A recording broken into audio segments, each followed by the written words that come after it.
उपमुख्यमंत्री अजित पवार आज नांदेड दौऱ्यावरती आहेत। भाजप नेते अशोक चव्हाण यांचे सख्खे मेहुणे माजी खासदार भास्करराव पाटील खदगावकर अजित पवारांच्या उपस्थितीत राष्ट्रवादीत प्रवेश करणार आहेत। नायगाव तालुक्यातील नरसी इथे हा पक्षप्रवेश सोहळा पार पडेल। माळशिरस तालुक्यातील पिलीव गटात मोहिते पाटील गटाला मोठा धक्का बसलाय। पिलीव जिल्हा परिषद गटाचे सदस्य गणेश पाटील, पिलीव ग्रामपंचायतचे सरपंच नितीन मोहिते यांच्यासह ग्रामपंचायत सदस्य आणि पिलीव गटातील शेकडो कार्यकर्त्यांनी भाजपात प्रवेश केला। त्यामुळे मोहिते पाटील गटाला मोठं खिंडार पडलंय। पक्षात गट तट चालणार नाहीत, कोणतीही गटबाजी खपवून घेतली जाणार नाही असा सज्जड इशारा काँग्रेसचे प्रदेशाध्यक्ष हर्षवर्धन सपकाळ यांनी पदाधिकाऱ्यांना दिला। रस्त्यावरती उतरून संघर्ष करा असा पदाधिकारी आणि कार्यकर्त्यांना सल्ला दिला। ते प्रदेशाध्यक्षपदी नियुक्ती झाल्यानंतर पहिल्यांदाच पुणे दौऱ्यावरती आले होते। महाराष्ट्र नवनिर्माण सेनेच्या गुढीपाडवा मेळाव्याला पालिका आणि पोलीस प्रशासनाची परवानगी मिळाली आहे। शिवाजी पार्क मैदानात 30 मार्चला हा मेळावा होणार आहे। यावेळी मनसे अध्यक्ष राज ठाकरे नव्या पदांची घोषणा तसंच पक्षाची आचारसंहिता जाहीर करण्याची शक्यता आहे। नुकत्याच झालेल्या एका बैठकीत राज ठाकरेंनी नेत्यांना प्रमुख शहराच्या जबाबदाऱ्या वाटून देणार असल्याचं सांगितलं होतं। तसंच नाशिक, नवी मुंबई आणि ठाणे जिल्ह्याच्या धर्तीवर मुंबईसाठी अध्यक्ष नियुक्त करण्यात येणार आहे। मुंबई विभागात अध्यक्षांच्या कामावर देखरेख ठेवून त्यांच्यात समन्वय राखण्याची जबाबदारी मुंबई अध्यक्षावर देण्यात येणार आहे। राष्ट्रवादीच्या दोन्ही गटांकडून राज्यसभेतील परस्परांच्या सदस्यांना अपात्र ठरवण्याची मागणी करणाऱ्या याचिका कुठलीही कारवाई न करता निकाली काढण्यात आल्याचं राज्यसभेचे सभापती जगदीप धनखड यांनी जाहीर केलं। या याचिकांच्या संबंधात पुढे कोणतीही कारवाई करू नये अशी विनंती करणाऱ्या याचिका आपल्याला शरद पवार आणि प्रफुल्ल पटेल यांच्याकडून 3 फेब्रुवारी 2025 रोजी प्राप्त झाल्या। विधान परिषदेच्या आमदारकीची शपथ घेतल्यानंतर आमदार संजय केणेकर पहिल्यांदा छत्रपती संभाजीनगरमध्ये आले। यावेळी कार्यकर्त्यांनी फटाक्यांची आतषबाजी करत केणेकर यांची शहरात मिरवणूक काढली। संताजी धनाजी आणि ताराराणी यांचं भव्य स्मारक छत्रपती संभाजीनगरात उभारणार असं आश्वासन यावेळी केणेकर यांनी दिलं। जळगावात कायदा सुव्यवस्था ढासळली आहे। या राज्यात आता सरपंच सुरक्षित राहिलेले नाहीत असं विधान एकनाथ खडसेंनी केलं। लोकप्रतिनिधी देखील सुरक्षित नाहीत अशी खंत खडसेंनी व्यक्त केली।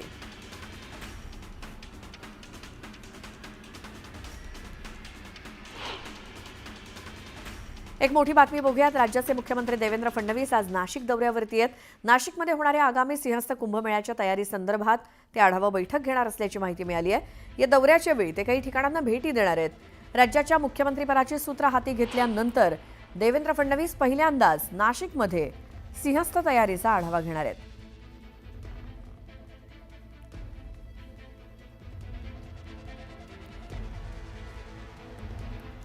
तर आज मुख्यमंत्री देवेंद्र फडणवीस हे नाशिक दौऱ्यावरती आहेत। मुख्यमंत्रीपदाची शपथ घेतल्यानंतर प्रथमच ते नाशिकमध्ये येत आहेत। विविध कार्यक्रमात मुख्यमंत्री हजेरी लावतील आणि सिंहस्थ कुंभमेळ्यासंदर्भात तयारीचा आढावा ते घेतील। सुशांत सिंह राजपूत प्रकरणात सीबीआयकडून क्लोजर रिपोर्ट सादर करण्यात आलाय। सुशांतच्या मृत्यूनंतर जवळपास 4 वर्ष 4 महिन्यांनंतर हा क्लोजर रिपोर्ट सादर झाला असून रिया चक्रवर्ती आणि परिवाराला सीबीआयनं क्लीन चिट दिली आहे। अभिनेता सुशांत सिंह राजपूतनं आत्महत्या केल्याचं क्लोजर रिपोर्टमधनं समोर आलंय। नागपूर इथल्या तणावाच्या स्थितीच्या पार्श्वभूमीवर मुंबईमध्ये शांतता राहावी या उद्देशानं पोलीस अलर्ट मोडवरती आहेत। मुंबईत ठिकठिकाणी पोलीस संवेदनशील विभागात रूट मार्च काढतायत। घाटकोपरच्या चिराग नगर, आझाद नगर, पारशीवाडी विभागात पोलिसांच्या वतीनं रूट मार्च काढण्यात आला। छत्रपती संभाजीनगर जिल्ह्यातील खुलताबाद येथील औरंगजेबाची कबर हटवण्याची मागणी करणारी जनहित याचिका केतन तिरोडकर यांनी उच्च न्यायालयात दाखल केली आहे। ही कबर राष्ट्रीय स्मारकांच्या यादीतून वगळण्याचे निर्देश पुरातत्व खात्याला द्यावेत अशी मागणी याचिकेत करण्यात आली आहे। ईद आणि गुढीपाडवा सणाच्या पार्श्वभूमीवर लोणावळा पोलिसांकडून रूट मार्च काढण्यात आला। यावेळी पर्यटन नगरीतील प्रमुख रस्त्यावर पोलिसांनी शक्ती प्रदर्शन करत नागरिकांना सणाच्या काळात शांतता राखण्याचं आवाहन केलं।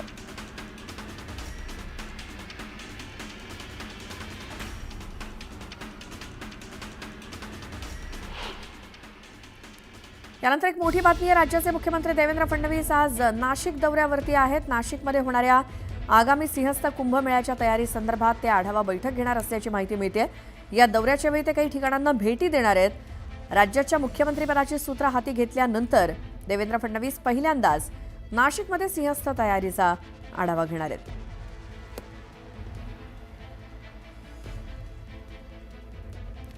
मुख्यमंत्री देवेंद्र फडणवीस आणि गिरीश महाजन आज नाशिक दौऱ्यावरती असणार आहेत.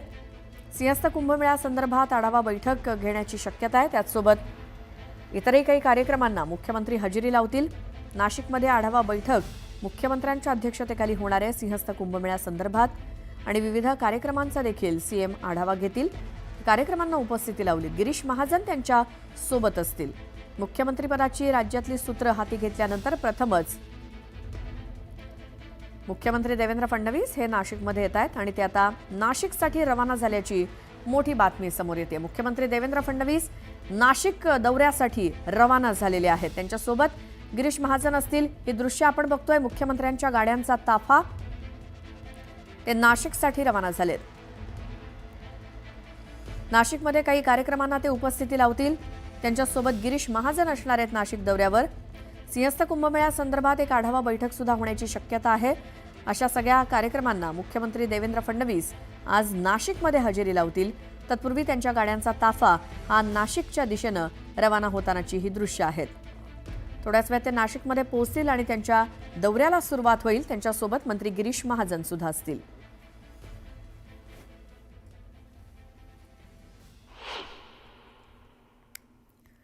वाशिमच्या रिसोड ते लोणार मार्गावर ट्रॅव्हल्स आणि कारचा अपघात झाला. यात कारमधील 3 जण गंभीर जखमी झाले असून जखमींना जवळच्या रुग्णालयात उपचारासाठी दाखल केलंय. सोलापूर अक्कलकोट महामार्गावरती भीषण अपघात झाला. मुंबईहून अक्कलकोटच्या दिशेने जाताना हॉटेल वळसंगवाडासमोर भरधाव वेगानं जाणाऱ्या कारचा टायर फुटला. यावेळी चालकाचा कारवरचा ताबा सुटल्यामुळे भरधाव कारनं मालवाहू टेम्पोला मागून धडक दिली. या अपघातात दोघांचा मृत्यू झाला असून 4 जण गंभीर जखमी झालेत. शिरूर तालुक्यातील वढू बुद्रुक इथे आई आणि सावत्र मुलांमध्ये असलेल्या जमिनीच्या वादात शेताचा ताबा मिळवण्यासाठी शेतात चक्क बाउन्सर उतरवल्याचा प्रकार बघायला मिळाला. याबाबतच्या परस्पर विरोधी तक्रारीनंतर बाउन्सरसह 22 जणांवरती गुन्हा दाखल करण्यात आला. या प्रकरणी 8 जणांना शिक्रापूर पोलिसांनी अटक केली.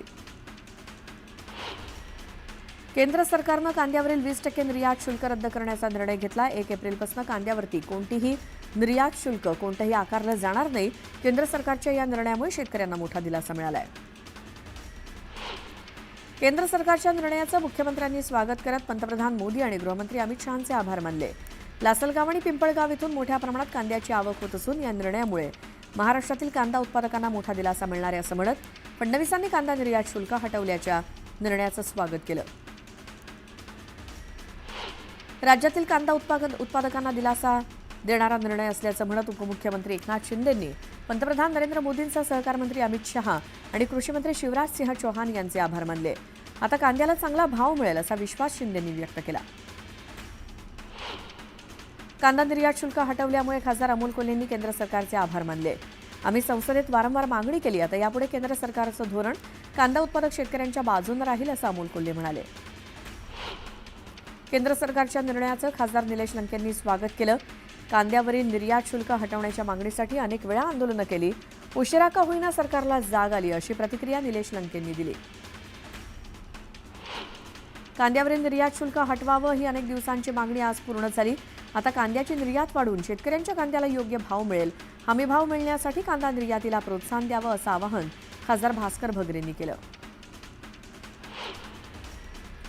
शिधापत्रिकाधारकांना आधार क्रमांक जोडण्यासाठी अन्न आणि नागरी पुरवठा विभागानं 31 मार्चपर्यंत मुदतवाढ दिली आहे.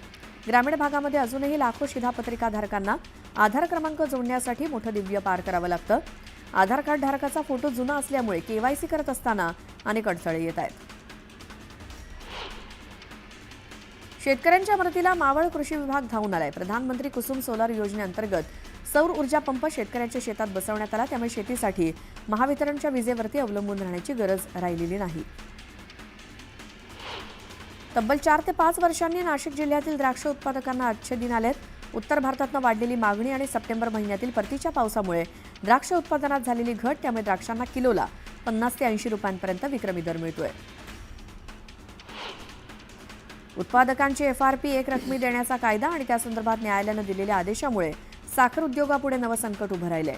देशातील ऊस उत्पादकांच्या थकीत FRPचा आकडा 15,505 कोटी रुपयांवरती गेलाय. एकीकडे कायद्याची टांगती तलवार आणि दुसरीकडे आर्थिक डबघाईमुळे साखर कारखान्यांच्या पुढे ही रक्कम उभी करण्याचं मोठं संकट आहे. मुळशी धरणग्रस्तांच्या मागण्या अजूनही प्रलंबित आहेत. सरकारनं या धरणग्रस्तांचं पुनर्वसन करावं अशी मागणी राष्ट्रवादीचे आमदार शंकर मांडेकर यांनी केली. कडक उन्हामुळे मुंबईला पाणीपुरवठा करणाऱ्या धरणातील पाणीसाठा झपाट्यानं आटत चाललाय. आणखी 2.5 महिने उन्हाळ्याचे बाकी आहेत. त्यामुळे संभाव्य पाणी संकट लक्षात घेता खबरदारीचा उपाय म्हणून भातसा आणि अप्पर वैतरणा या 2 धरणातील राखीव पाणीसाठा घेण्याची परवानगी मुंबई महानगरपालिकेनं राज्य सरकारकडे मागितली आहे.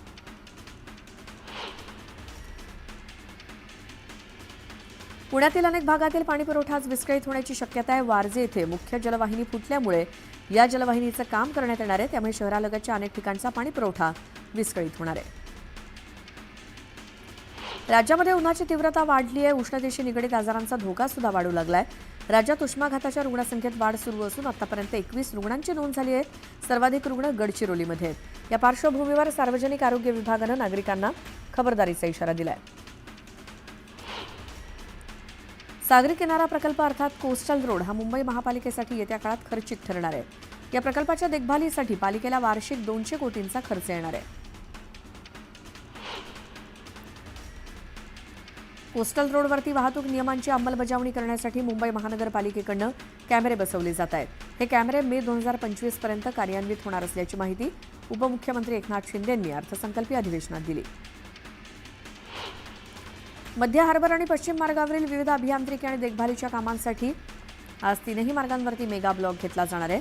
त्यामुळे 3ही मार्गावरील लोकल सेवेवर परिणाम होणार आहे. त्यामुळे प्रवाशांना लोकल प्रवास करताना वेळापत्रक बघूनच नियोजन करावं लागेल. दरवर्षी मार्च किंवा एप्रिल महिन्याच्या पहिल्या आठवड्यात परीक्षा आटपली की बच्चे कंबरी थेट मामाच्या गावी धूम ठोकतात. मात्र यावर्षी हजारो विद्यार्थ्यांचं हे गणित बिघडणार आहे. शिक्षण विभागानं नवीन GR काढत 1ली ते 9वीची परीक्षा 5 ते 25 एप्रिल या कालावधीत घेण्याचे आदेश दिलेत. त्यामुळे पालकांचा मुलांचा हिरमोड झालाय. मार्च 2024च्या तुलनेत यावर्षीच्या मार्च महिन्यात एसटीची दररोजची प्रवासी संख्या 3 लाखांनी कमी झाली आहे. शिवाय महामंडळाच्या तिजोरीत अपेक्षेपेक्षा कमी उत्पन्न येत आहे. महामंडळाला दिवसाकाठी 31 कोटी 74 लाख रुपये इतकं उत्पन्न अपेक्षित होतं. प्रत्यक्षात दिवसाचं सरासरी उत्पन्न 27 कोटी 66 लाख रुपये आहे. रत्नागिरी जिल्ह्यातील ऐतिहासिक सुवर्णदुर्ग किल्ला पर्यटकांचं खास आकर्षण आहे. सुवर्णदुर्ग किल्ल्यामध्ये प्रवेश करण्यासाठी जीव मुठीत धरून होडीनं प्रवास करावा लागतो. मात्र केंद्र सरकारनं नुकताच गोवा किल्ला ते जलदुर्ग सुवर्णदुर्ग किल्ला या दरम्यान रोपवे करण्याचा निर्णय घेतलाय. त्यामुळे पर्यटन वाढीला मोठी चालना मिळणार आहे. व्हॉट्सअप स्टेटसवरती आक्षेपार्ह पोस्ट ठेवणाऱ्या एका व्यक्तीवरती लोणावळा पोलिसांनी गुन्हा दाखल केला. या प्रकारानंतर शहरामध्ये तणाव निर्माण झालाय. लोणावळ्यातली परिस्थिती नियंत्रणात ठेवण्यासाठी पोलिसांनी सर्वधर्मीय नेत्यांची तातडीची बैठक घेत शांतता राखण्याचं आवाहन केलं. कराड शहरातील भेदा चौकात ट्रक चालकाचं नियंत्रण सुटल्यामुळे अपघात झाला. यावेळी ट्रक थेट गेटला धडक देत हॉस्पिटलमध्ये शिरला. यावेळी सुदैवानं कुठलीही जीवितहानी झाली नाही. मात्र अपघातानंतर ट्रक चालक फरार झालाय. सोलापुरात उदरनिर्वाह करण्यासाठी सायकल चोरी करणाऱ्या 72 वर्षांच्या ज्येष्ठ नागरिकाला पोलिसांनी अटक केली. ज्येष्ठ नागरिकानं सोलापुरातील 5 पोलीस ठाण्याच्या हद्दीतील तब्बल 14 सायकली चोरून नेल्या होत्या. पोलिसांनी या प्रकरणी ज्येष्ठ नागरिकावर कारवाई केली आहे. मुंबई गोवा हायवेवरती खैर लाकडाची वाहतूक करणाऱ्या टेम्पोवरती वनविभागानं कारवाई केली. या टेम्पोसह 354 खैर लाकडाचे तुकडे वनविभागानं जप्त केले. जळगाव जिल्ह्यातील जामनेर शहरामध्ये घरगुती गॅस सिलेंडरचा अवैध वापर करून वाहनांमध्ये गॅस भरणाऱ्या टोळीवरती पोलिसांनी धडक कारवाई केली. सिलेंडरचा मोठा साठा जप्त केला. यावेळी पोलिसांनी 3 वाहनांवरती कारवाई करत तब्बल 10 ते 12 घरगुती गॅस सिलेंडर ताब्यात घेतले. चंद्रपूर स्थानिक गुन्हे शाखेच्या पथकाला घरफोड्या करणाऱ्या आरोपीच्या मुसक्या आवळण्यात यश आलंय. पोलिसांनी 19,10,000च्या सोन्या चांदीच्या दागिन्यासह त्याला अटक केली. रत्नागिरी जिल्ह्यातल्या खेडमध्ये वणव्यामुळे अक्षरशः तांडव घातलंय. वणव्यानं डोंगरातनं पेड घेत येणाऱ्या वणव्यामुळे तब्बल 4 घरांना आग लागली. प्रसंगावधानामुळे कोणतीही जीवितहानी झाली नाही. पुण्याच्या शेजारील परिसरात असलेल्या डोंगराळ भागात गेल्या 3 महिन्यांमध्ये वणवा लागल्याच्या तब्बल 323 घटना घडल्या आहेत. वाढत्या उन्हामुळे जंगल पेटत असल्याची प्राथमिक माहिती मिळाली आहे. सोलापूर अक्कलकोट महामार्गावरती सिमेंटचा बल्कर जळून खाक झाला. वळसंग टोलनाक्याजवळ सिमेंट बल्करला आग लागली. सुदैवाने या घटनेत कोणतीही जीवितहानी झालेली नाही. नवी मुंबई महानगरपालिकेनं मालमत्ता करावरील थकीत रकमेवरील विलंब शुल्क आणि दंडात्मक रकमेवरती अभय योजना सुरू केलेली असताना दुसरीकडे पाणी देयकावरील विलंब शुल्क आणि दंडात्मक रकमेवरती 50% सूट देण्याबाबतची अभय योजना लागू केली आहे. 31 मार्च 2025 पर्यंत ही अभय योजना लागू असेल. ठाणे जिल्ह्यातील शहरांमध्ये ग्रामीण आणि दुर्गम भागापेक्षा जास्त बालकं कुपोषणानं पीडित असल्याची गंभीर बाब उघड झाली आहे. जिल्हाभरात तब्बल 10,697 बालकं सॅम आणि मॅम या तीव्र आणि मध्यम कुपोषणग्रस्त आहेत. त्यापैकी सर्वाधिक बालकं ठाणे, भिवंडी, उल्हासनगर आणि कल्याण शहरात आहेत. मुंबईत क्षयरोगाचे रुग्ण वाढत असून 2024 मध्ये एकूण 60,633 रुग्ण आढळले. त्यापैकी 53,638 रुग्ण मुंबईत वास्तव्यास होते. एकूण रुग्णांपैकी 38% रुग्ण हे फुफ्फुसाव्यतिरिक्त क्षयरोगाचे रुग्ण आहेत, तर 6% बालरुग्ण आणि 9% औषध प्रतिरोधक रुग्ण असल्याची माहिती पालिकेच्या आरोग्य विभागाने दिली आहे. वैद्यकीय शिक्षण विभागाच्या अखत्यारीतील सर्वच रुग्णालयातील डॉक्टर 2.5 वर्षांपासून रुग्णांची माहिती हाताने लिहित आहेत. वैद्यकीय महाविद्यालयाशी संलग्न रुग्णालयात आरोग्य व्यवस्थापन माहिती प्रणाली सध्या बंद आहे. ही यंत्रणा सुरू करण्याकरता आवश्यक असलेल्या हार्डवेअर खरेदीसाठी वैद्यकीय शिक्षण विभागाने अखेर मान्यता दिली. डॉक्टरांची हाताने लिहिण्यापासून सुटका होण्याची शक्यता आहे. महावितरणनं भांडूप परिमंडलातील लघुदाब वीज ग्राहकांकडे थकीत असलेल्या 165 कोटी रुपयांच्या वसुलीवरती भर दिलाय. दुसरीकडे वीज ग्राहकांना बिल भरणं सोयीचं व्हावं यासाठी वीज बिल भरणा केंद्र साप्ताहिक सुट्टी आणि सार्वजनिक सुट्टीच्या दिवशी कार्यालयीन वेळ सुरू ठेवली जात आहे. रस्ते सुरक्षेला प्राधान्य देतानाच केंद्र सरकारनं मोटार वाहन नियमांचं उल्लंघन केल्याबद्दल नवीन दंड आणि शिक्षेची घोषणा केली आहे. या नवीन नियमानुसार वाहतूक नियमांचं उल्लंघन केल्याबद्दल दंड 10 पटीनं वाढवण्यात आलाय. कोरोना काळात आरोग्य सुविधा पुरवण्यासाठी कंत्राटी पद्धतीनं घेण्यात आलेले कर्मचारी अद्यापही पालिका सेवेत कार्यरत असून त्यापैकी कामचुकार असलेल्या 100 कर्मचाऱ्यांना ठाणे महापालिकेनं कामावरनं काढून टाकण्याची कारवाई वर्षभरात केली आहे. या निमित्तानं कामचुकार कर्मचाऱ्यांना पालिकेनं घरचा रस्ता दाखवल्याची चर्चा सुरू आहे. मुंबईतील सर्व 13,79,086 झोपडपट्टी वासियांचं बायोमेट्रिक सर्वेक्षण पूर्ण करण्यासाठी झोपडपट्टी पुनर्वसन प्राधिकरणानं निविदा काढून महापालिकेच्या प्रभागनिहाय सर्वेक्षण संस्थांची नियुक्ती करण्याचं ठरवलंय. आतापर्यंत 40% बायोमेट्रिक सर्वेक्षण पूर्ण झालं असून उर्वरित 60% पूर्ण करण्यासाठी एकाच वेळी अधिक संस्थांची नियुक्ती करण्याचा निर्णय प्राधिकरणानं घेतलाय. गेल्या 2 वर्षांपासून जागतिक आणि देशातील हवा प्रदूषणात उरणची अव्वल क्रमांकावरती नोंद होऊ लागली होती. मात्र काही दिवसांपासून यामध्ये सुधारणा झाली असून शुक्रवारी हा हवा गुणवत्ता निर्देशांक एकूण 60 अंकांवरती होता. या अंकात सातत्यानं सुधारणा होते, त्यामुळे वातावरण सुद्धा आल्हाददायक झालंय. चिंचवडीतल्या बहिणाबाई चौधरी प्राणी संग्रहालय नूतनीकरण आणि सुशोभीकरणासाठी 9 वर्षांपासून बंद असून आतापर्यंत 20 कोटी रुपये खर्च करण्यात आलाय. आणखी 1.25 वर्ष हे संग्रहालय खुलं होण्यासाठी पर्यटकांना प्रतीक्षा करावी लागणार आहे. राज्यामध्ये उच्च सुरक्षा नोंदणी क्रमांक पाटी बसवण्याकडे नागरिकांनी विविध कारणांनी पाठ फिरवली आहे. त्यामुळे सगळ्याच जिल्ह्यात आणि शहरांमध्ये या पाट्या लावण्यासाठीचं फिटमेंट सेंटर वाढवलं जाणार आहे. परिवहन आयुक्त कार्यालयाकडून तसे आदेश शनिवारी राज्यातल्या सगळ्या आरटीओ कार्यालयांना मिळाले आहेत. सावित्रीबाई फुले पुणे विद्यापीठाचा 2025-26 या आर्थिक वर्षासाठी एकूण 566 कोटी रुपये जमेचा आणि तब्बल 648 कोटी रुपये खर्चाचा अर्थसंकल्प सादर करण्यात आला. अर्थसंकल्पात एकूण 82 कोटी रुपयांची तूट दर्शवली असून गेल्या वर्षीच्या तुलनेत 17 कोटी रुपयांनी ही तूट कमी झाली आहे. मुंबई विद्यापीठाचा 2025-26 या वर्षाचा 968 कोटी 18 लाख रुपयांचा अर्थसंकल्प सिनेट बैठकीत मंजूर करण्यात आला. विद्यापीठानं यंदा 147 कोटी 63 लाख रुपयांच्या तुटीचा अर्थसंकल्प मांडला. यंदा विद्यापीठाची अर्थसंकल्पीय तरतूद 13% वाढली आहे. दादरच्या छत्रपती शिवाजी महाराज मैदानातील उडणाऱ्या मातीच्या प्रश्नावरती तोडगा काढण्यासाठी आयआयटीच्या अंतिम अहवालाआधी जी उत्तर विभागानं गवत लागवडीसाठी महापालिकेच्या पर्यावरण विभागाकडे निधीचा प्रस्ताव दिला होता आणि पर्यावरण विभागानं त्याकरता 80 लाख रुपयांचा निधी मंजूर केलाय. निधी मिळताच टप्प्याटप्प्यानं रहिवाशांना विश्वासात घेऊन गवताची लागवड केली जाईल. उन्हाळी सुट्ट्यांमध्ये होणारी प्रवाशांची वाढती संख्या लक्षात घेऊन अतिरिक्त गर्दी विभाजित करण्यासाठी मध्य रेल्वेनं मुंबई नागपूर करमाळी तिरुवनंतपुरम, पुणे नागपूर आणि दौंड कलबुर्गी या दरम्यान 332 उन्हाळी विशेष रेल्वेगाड्या चालवण्याचा निर्णय घेतला आहे. उन्हाळ्याच्या सुट्टीच्या कालावधीत प्रवाशांच्या नियमित रेल्वे गाड्यांव्यतिरिक्त उन्हाळी विशेष रेल्वे गाड्या चालवण्यात येणार आहेत. त्यासोबत नांदेडला जाण्यासाठी मध्य रेल्वेच्या मुंबई विभागानं गाडी धावणार आहे. या रेल्वेगाडीच्या 24 अतिरिक्त फेऱ्या होतील. त्यामुळे मध्य रेल्वेनं चालवलेल्या उन्हाळी विशेष गाड्यांची एकूण संख्या आता 356 झाली आहे.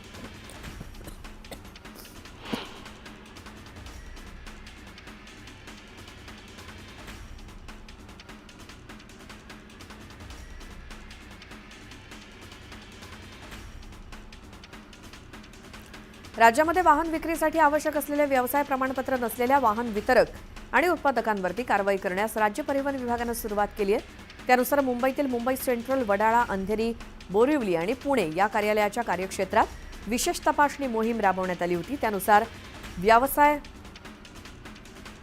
प्रमाणपत्र नसलेल्या 36 वाहन विक्रेत्यांवरती कारवाई करण्यात आली, तर 34 वाहनं जप्त केली आहेत. पुणे पोलीस ऑपरेशन 100 राबवणार आहेत. नागरिकांच्या समस्यांचं निराकरण करण्यासाठी तक्रार निवारण दिन, पोलीस ठाण्याची स्वच्छता, बेवारस वाहनांचा लिलाव असे विविध उपक्रम राबवले जाणार आहेत. कल्याण पश्चिमेकडील चिकनघर परिसरात राहणारे तुषार खापरे यांच्या घराबाहेरील जागेत वारंवार साप आढळत होते. या ठिकाणी 1-2 नव्हे तर चक्क सापाची 17 पिल्लं आढळली. या सापांना सर्पमित्रांनी सुरक्षित ठिकाणी सोडलं. हिंदुस्थानी नौदलात अग्निवीर पदांची भरती केली जाणार आहे. या पदांसाठी येत्या 29 मार्चपासून अर्ज भरायला सुरुवात होईल. नौदलाकडून 2026 बॅचसाठी MR आणि SSR पदांसाठी भरतीसाठी अधिसूचना जारी करण्यात आली. पुणे जिल्ह्याच्या आंबेगाव तालुक्यातील भीमाशंकर साखर कारखान्याला देशातील वसंतदादा पाटील सर्वोत्कृष्ट सहकारी साखर कारखाना पुरस्कार जाहीर झालाय. भीमाशंकर साखर कारखान्याला 7व्यांदा हा पुरस्कार जाहीर झाल्यामुळे कारखाना परिसरात कारखान्याचे संचालक मंडळ, अधिकारी आणि कर्मचाऱ्यांनी फटाके वाजवून आनंद साजरा केला. गेल्या 3 दिवसांपासून सोनं चांदीचे भाव कमी होत आहेत. चांदीचे भाव 1200 रुपयांनी कमी होऊन चांदी 98,100 रुपये प्रति किलोवरती आली, तर सोन्याच्या भावात सुद्धा 600 रुपयांची घसरण होऊन सोनं 88,400 रुपये प्रति तोळ्यावरती आलंय. मल्हार सर्टिफिकेशनवरनं जेजुरीत खांदेकरी, मानकरी आणि ग्रामस्थांच्या उपस्थितीत ग्रामसभा पार पडली. मल्हार या नावाला विरोध करत नितेश राणेंनी आपली भूमिका बदलावी, अन्यथा विश्वस्तांना देखील गावबंदी करू असा इशारा जेजुरी ग्रामस्थांनी दिला. नागपूर हिंसाचारानंतर लावण्यात आलेली संचारबंदी शिथिल करण्यात आली. पाचपावली, शांतीनगर, लकडगंज, सक्करदरा आणि इमामवाडा या ठिकाणची संचारबंदी पूर्णतः उठवण्यात आली आहे. तर कोतवाली, तहसील, गणेशपेठ या ठिकाणी 7 ते रात्री 10 वाजेपर्यंत संचारबंदी शिथिल केली आहे. तर पुढील आदेशापर्यंत यशोधरा नगरमधली संचारबंदी मात्र कायम असणार आहे. सिंधुदुर्गात कायदा सुव्यवस्था अबाधित राहावी यासाठी कुडाळ तालुक्यात पोलीस संचलन पार पडलं. 100 पोलीस कर्मचारी आणि 16 पोलीस अधिकारी संचलनात सहभागी झाले. यावेळी सोशल मीडिया नीट वापरा, अफवांवर विश्वास ठेवू नका असं आवाहन पोलिसांनी केलं.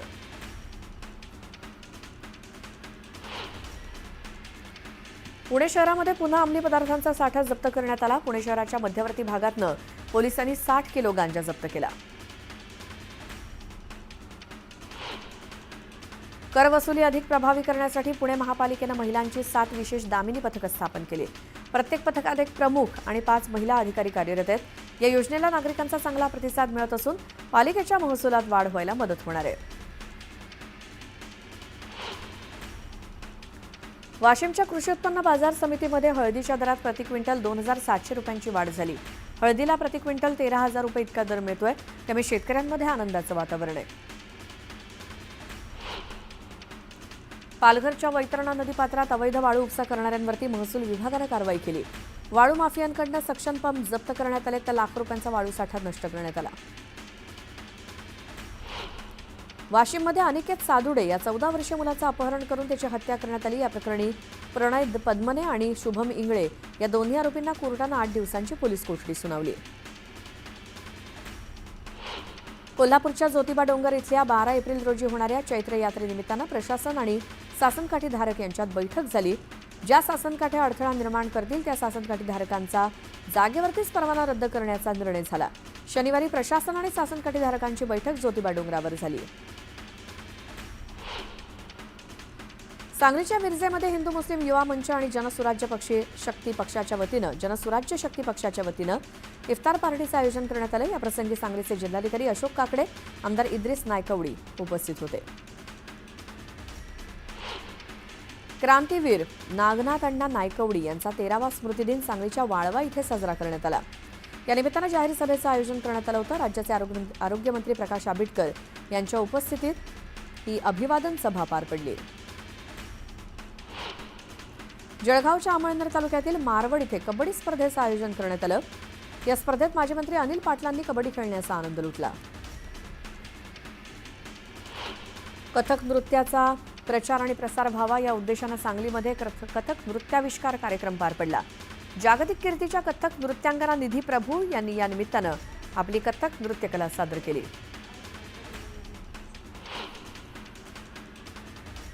दिल्ली उच्च न्यायालयाचे न्यायमूर्ती यशवंत वर्मा यांच्या घरामध्ये आग लागल्यानंतर नोटांच्या बंडलांचा ढीग जळतानाचा व्हिडिओ समोर आलाय. न्यायमूर्ती यशवंत वर्मा यांच्या घरी इतकी रोकड कशी काय आली याची चौकशी करण्यासाठी एक समिती स्थापन करण्यात आली आहे. दरम्यान माझ्या विरोधात षडयंत्र रचल्याचा आरोप यशवंत वर्मांनी केला.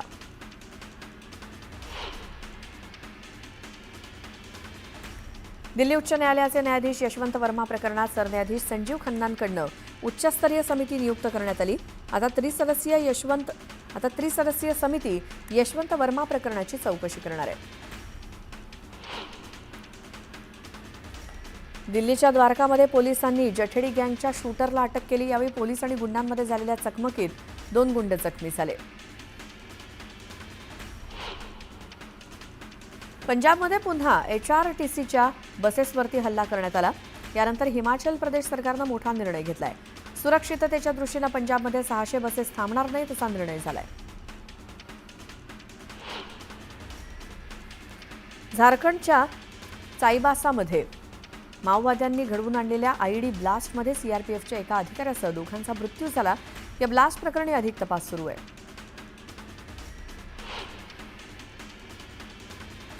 दिल्लीच्या भारतनगरमध्ये पार्किंगच्या वादातून झालेल्या हाणामारीत एकाचा मृत्यू झाला तर 6 जण जखमी झाले.